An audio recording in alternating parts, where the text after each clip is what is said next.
네, 안녕하세요. 일일논쟁 발제를 맡은 엠마입니다. 네, 오늘 주제는 영어 교육에 대해서 할까 하는데, 어, 지금 영어를 굉장히 많이 강조하잖아요, 한국에서. 네, 거의 막, 언어보다는 영어다 이러면서, 영어 학원 거의 필수고, 막, 진짜 어렸을 때부터 진짜 단어를 엄청나게 외우게 시키면서, 그렇게 대부분 보냈는데, 주위에 있는 애들 대부분 학원 영어는 꼭 다니잖아요, 그쵸? 그래서 막 가끔씩 뭐 수학이나 뭐 언어 이런 거 다니는데 그래서 영어 학원 안 다니는 애는 거의 본 적이 없는 것 같아요. 최소한 저희 또래, 저희 세대에서는 진짜 좀 부모님들이 거기에 돈을 좀 많이 쏟으시는 것 같아서 예전에는 이 정도가 아니었던 것 같은데 진짜 영어 학원은 뭐 되게 유명한 학원 같은 경우에는 진짜 막 엄청 막 화려하더라고. 학원이 그냥 학원 같다는 느낌이 아니라 무슨 회사 같다는 느낌이 들 정도로 엄청 크고 막 진짜 버스도 한 20대 정도 있고 막 그런 학원에도 저가 다녔고 네 정말 좀 오래 다녔는데 그런데 정말 제가 그 학원을 되게 막 어렸을 때부터 다녔거든요. 되게 작을 때 막 좀 막 이렇게 소문이 날까 말까 할 때 그때 다녔는데 그때는 그렇게 많이 크지 않았는데 한 제가 5학년 때 다녔으니까 한 중3 때 아니 중2 중1 때 다시 이렇게 좀 잠깐 끊었다가 다시 왔는데 그때 보니까 엄청 커졌더라고요. 진짜 거의 대박이 난 거죠. 그래서 막 안에 막 수족관도 생기고 막 조명 자체도 막 달라지고 그전에는 그냥 주황색 불빛 막 이 정도였는데 막 가니까 막 배경등이 막 한 몇백 개 정도 막 이렇게 있고 데스크도 달라졌고 막 그거 볼 때마다 약간 그냥 어렸을 때는 그냥 아 좀 학원이 잘 되나 보다 커졌구나라고 생각이 들었는데 어 지금 생각해보니까 와 그만큼 영어가 영어에 대한 사교육 열풍이 대단하구나라는 생각이 좀 들더라고요. 근데 이거는 좀 사교육이잖아요. 그래서 잠깐 어, 좀 친숙한 사례를 들고 와서 싹을 하려고 제 경험을 좀 말한 거고 지금 논의에서 얘기할 거는 사교육이 아니라 위계다 보면 뭐 사교육 나올 수도 있겠죠. 근데 지금은 공교육에서 그러니까 지금 학교에서 막 이렇게 영어 교육을 좀 강화하는데 이게 정말 국제화 시대에 맞춰가는 현명한 일인가에 대해서 하려고 합니다.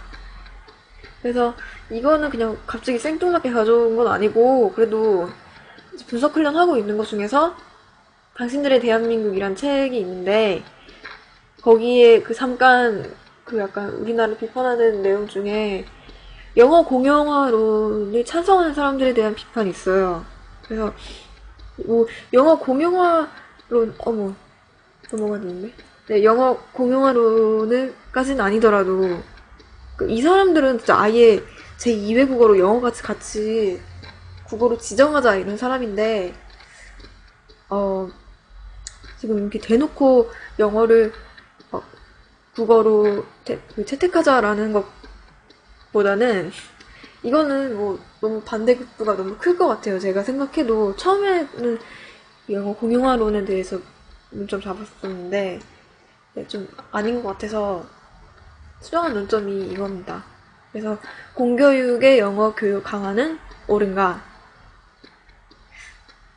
대해서 막 옳다고 하는 사람도 있고 옳지 않다는 사람도 있을 것 같아요. 이거는 적어도. 음, 네, 그래서 또 이게 그냥 단순히 영어 문제뿐만이 아니라 좀 되게 생각보다 복합적으로 얽혀 있단 말이에요. 그러니까 예를 들어서 최근 논술 시험 보고 온 것 중에 막 그 뭐지?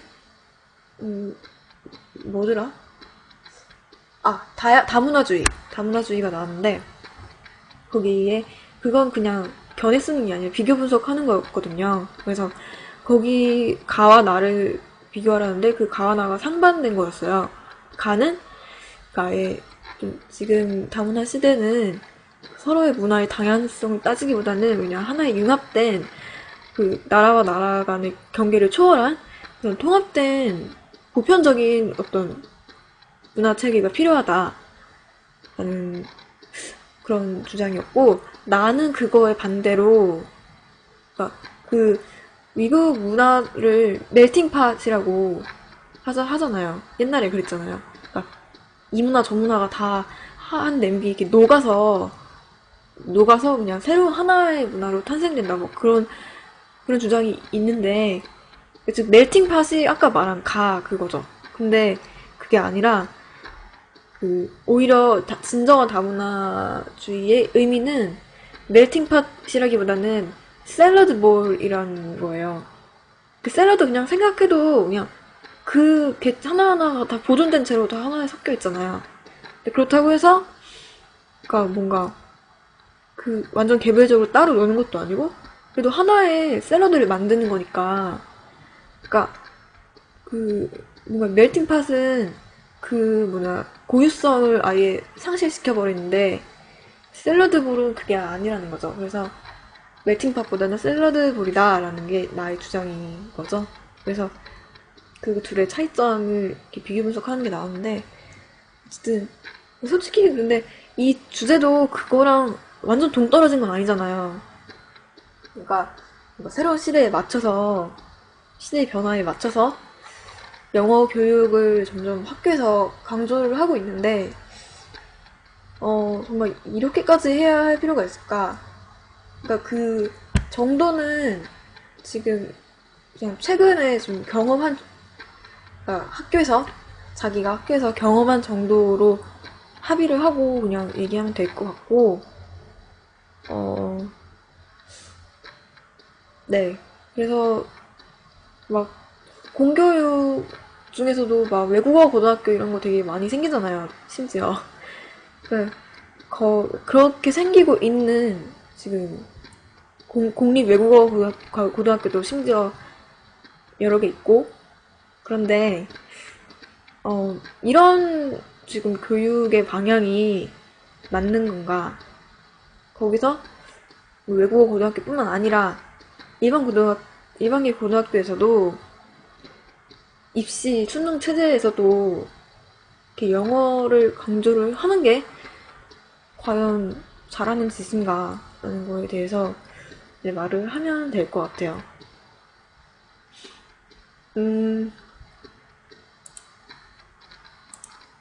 시간이 8분밖에 안 지났네. 그래서 대충 의견을 양측을 좀 정리를 해보면은 찬성 측은 당연히 세계화 시대의 융통성 강조, 세계 시민으로서의 새로운 정체성 필요, 아까 말했던 거. 그러니까 젊은 층일수록 점점 영어가 더 필요하니까 영어를 국내에 활성화시키는 게 그들에게 이롭다라는 주장이 기본적으로 나오겠죠? 그래서 뭐더 여기서 이것뿐만이 아니라 더 첨가해서 나올 수도 있겠고, 약간 필연성 이런 거를 강조를 하겠죠, 아무래도. 근데 그에 반해서 반대측은 이 반대층의 입장이 당신들의 대한민국에 나오는 그 저자의 입장이랑 좀 겹치는 게 좀 많을 것 같은데, 네, 거기서 세계화 시대는 융합이 아니라 공존의 시대고, 영어를 강조하는 것은 곧 교육에까지 시장 논리를 적용하는 것. 즉, 이건 무슨 말이냐면, 지금 강대국이 미국이니까 최강대국이라고 할 수 있잖아요. 거의 막 단극체제라고 하기도 하고 교과서에서 단극적 다극체제 미국을 중심으로 막 여러 나라가 지금 세력 싸움을 하고 있는 막 그런 말도 있는데 어쨌든 영어를 이렇게 강조하는 거는 오히려 자국의 정체성을 훼손시키고 그러니까 언어라는 것에서 뭔가 좀 이렇게 지배, 종속 이런 거를 강요하는 거다라는 거고 또 더군다나 미래의 모든 직업이 영어를 필수로 하는 게 아니기 때문에 굳이 영어를 할 필요가 없다라는 게 반대측 주장인데, 저는 여기서 반대측 주장을 할게요. 물론 찬성측 주장할 수도 있겠지만,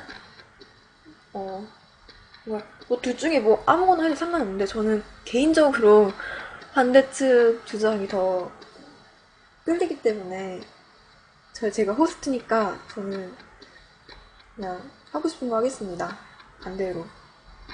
그래서 물론 저는 정말 영어를 열심히 했던 사람이고, 지금까지도 정말 이 영어의 굴레에서 빠져나가지 못하고 있는데, 지금 공교육에서는 뭔가 이렇게 뭐 영어를 이렇게까지는 강조하지 말고 그냥 뭐 음악 체육 이런, 음악 체육, 이렇게 나가면 안 되겠다. 음악 체육은 좀 논외니까, 막 수학, 국어, 영어, 이게 좀 이렇게 동등한 비중으로 놨으면 좋겠어요. 지금 영어를 너무 강조하고 있는 것 같아서, 공교육은 최소한 기초 교육을 담당하는 곳인데, 그리고 또 뭔가 진짜 완전 보편적인 누구나 알아야 할 그런 교육을 하는 곳인데, 굳이 영어를 해서 그 아이들이 완전 모든 직종에 글로벌한 어떤 직업을 갖는 건 아니잖아요. 어떤 애는 정말 기술자로도 갈 수도 있고, 아니면 뭐 영어가 아니라 다른 어떤 선생님이 될 수도 있고, 아니면 그냥 오로지 국내에서 활동하는 막 그런 연구직은 좀 다를지 모르겠지만 뭐 영어 논문이 있으니까. 어쨌든 정말 영어로만 설명될 수 없는 그런 직업이 정말 많은데, 그거를 너무 학교에서 진짜 수준 높게 이렇게 막 단어 되게 어렵더라고, 중3 단어도. 진짜 전문 용어도 심지어 막 몇 개 들어가 있고, 수능 어휘도 좀 만만치 않게 고급 어휘가 되게 많은데, 그런 것까지 강요할 필요가 있나라는 생각이 너무 많이 들어요. 그래서 좀 약간 해외에서 살다 온 애를 부러워하는 그런 풍조까지 나타나고 있을 정도로, 좀 뭔가 점점 이렇게 영어를 강조하다 보면은 그거를 이렇게 점수화하게 되고, 점수를 하는 거는 이렇게 등급을 매기는 거잖아요. 서열을. 그러면 좀 높은 점수의 애니면은 영어를 잘하는 애니까, 또 뭔가 해외에서 살다 오거나 아니면 부모가 돈이 많아서 학원을 돌리거나 그러면은 뭔가 자연스럽게 그들의 의식 속에 되게 어리잖아요, 학생들이. 성인도 아니고. 그래서 그들의 생각에는 뭐 영어는 무조건 좋은 거고 하면은 완전 좀 약간 높은 사람이 된 것 같은 그런 게 아무래도 의식 속에 좀 자리 잡을 것 같아요. 약간 서양에 대한 막연한 어, 서양에 대한 우리나라에 대한 열등감 이런 게 좀 커질 것 같고, 어, 오히려 그에 비해서 약간 국어 교육은 그렇게 강조해주고 있지 않은 것 같아요. 제가 경험한 바로는. 그리고 막 영어 열풍 이런 게 있지. 막 국어 열풍 이런 건 없잖아요. 그래서 뭔가 정말 막 어떻게 보면은 영어 이전에 알아야 될 게 국어인데, 근데 막 이런 현상들까지 나타나는 거죠. 막 예를 들어서 어 무슨 단어가 있을까? sophisticated가 정교한이잖아요. 네, 그 정교한이라는 단어가 있는데, 어떤 중딩이 이걸 보고 정교한이 무슨 뜻이지? 이렇게 가는 진짜 아이러니한 상황이 정말 많이 발생하고 있는 거죠. 막 이퀄리브리엄 하면은 뭐 중용? 중용이 뭐야? 막 이런 진짜 기본적인 개념이 없는 그런 상태. 근데 그럼 밑바탕도 없는 애들한테 무슨 이렇게 영어를 강조한다는 건지. 그래서 이런 게 지금 저도 막 너무 많이 체험을 하고 있어서, 그러니까 막 영어 단어 중에 진짜 어려운 게 많단 말이에요. 되게 무거운 단어. 감이 무겁고, 막 뜻이 여러 개인데, 그 여러 개의 뜻 중에 꼭 몇 개는 진짜 막 이해할 수가 없는 그런. 또 영어 문법은 엄청 외우는데, 국어 문법은 애들이 하나도 몰라요. 그래서 뭔가, 오히려 어렸을 때부터 영어 공부를 열심히 한 애들은 나중에 커서 수능 보기 직전에 그 언어에서 좀 점수가 좀 많이 안 나온단 말이에요. 좀 기본적인 지식도 없고, 아니, 글을, 독해력을 키우기 이전에 단어를 외우라고 요구받은 아이들이니까, 뭔가 이렇게, 그냥 달달 외운 티가 너무 많이 나는 거죠. 자연스럽게 창의성도 없고, 그래서 저는 뭐 이거에 대해서 당연히 반박이 나올 수 있겠지만, 저는 개인적으로 공교육에서 영어 교육을 강조하는 거는 좀 아닌 것 같다라는 생각입니다. 그러니까 물론 세계화 시대에 맞춰서 뭐 기본적인 영어 실력은 필요하겠지만, 어, 좀 너무 이거 좀 심한 것 같다는 생각이 너무 많이 들어요. 그 이전에 최소한 영어 교육을 이렇게 강화할 거면 국어 교육을 좀 많이 강화를 하던가 그만큼. 그리고 음, 수능 시험도 막 영어가 점점 어려워지고 있고 언어랑 수리가 되게 막 좀 예전에 비해서 좀 쉬워지고 있는데 그 이유는 뭔지 정부에서 그렇게 시켰다고는 하지만 저는 그것도 지금 이 주제랑 많이 떨어져 있지 않다고 생각을 하거든요. 그래서 공부를 하면서 느끼는 건데 뭐 지금 뭐 딱히 뭐 외국어에 소질이 있거나 외국어에 흥미가 있지 않는 학생이 아닌 이상 그냥 영어를 한다는 것 자체가 그냥 점수 잘 받기 위해 해야지라고 어쩔 수 없이 그냥 하는 것 같아요. 그냥 막 영업하다 보면 이거 지금 왜 하고 있는 건지? 이런 생각이 내가 왜 이렇게 어려운 영어를 하는 거지? 난 어차피 이거 써먹을 것도 아닌데? 라는 생각이 너무 들어서 오히려 그들한테는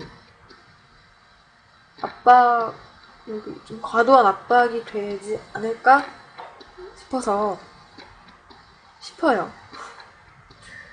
네, 그래서 뭐 어떻게 논의는 하면 될 것 같고요.